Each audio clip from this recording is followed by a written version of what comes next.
OA and kabadong nanay din ba kayo na takot na walang stock na food sa bahay? Well, pares tayo pretty. Hindi ko kayang hindi maging OA sa mga nangyayari at balita ngayon. A day in my life as a work from home and nalakwatserang cooking ina. For today's vlog, ito nga yung continuation ng mga emergency food stocks natin. Wala naman tayo masyadong bibili lang tayo ng bigas and ng dog food. Kung may mga anak ka nga din, katulad ko, importante talaga na mag-stock ka din ng mga pagkain. Nakakatakot kasi and mahirap na hindi natin alam kung ano yung mangyayari sa mga susunod na araw. Kaya habang ceasefire pa yung US and Iran, meron pa tayong time para mag-imbak ng mga pagkain. Bumili nga lang kami ngayon ng 2 sako ng bigas para i-stock namin sa bahay. Yung isang sako nito nagtatagal na sa amin ng 1 buwan. After namin bumili ng mga bigas, pumunta naman kami dito sa suki namin sa dog food and cat foods. Syempre kung tayong mga tao ay kailangan ng stock na pagkain, ganun din yung mga fur babies natin.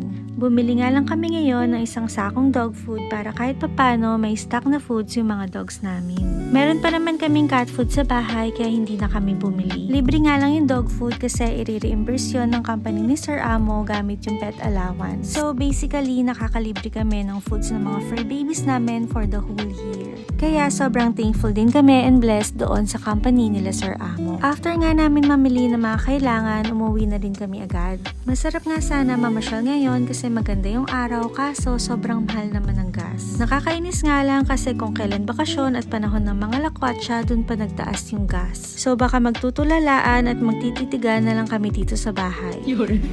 Kayo pretties, meron ba kayong mga tipid hacks para makapaglakwatsa pa rin ngayong bakasyon? Sinali na pala namin tong dog food sa container drum para siguradong sealed at magtatagal siya. 4 nga yung dogs namin and yung 1 sako is naglalas sa kanila ng 1 month. After nito, pumunta naman kami ni Sir Amo sa palengke para bumili ng tinapay, ng itlog at ang lulutuin na ulam. Pretties, please share nyo din yung mga preparations nyo and tipid hacks para magkaroon pa tayo ng ideas. Kami, para mas tipid, motor na lang yung palagi namin ginagamit ni Sir Amo.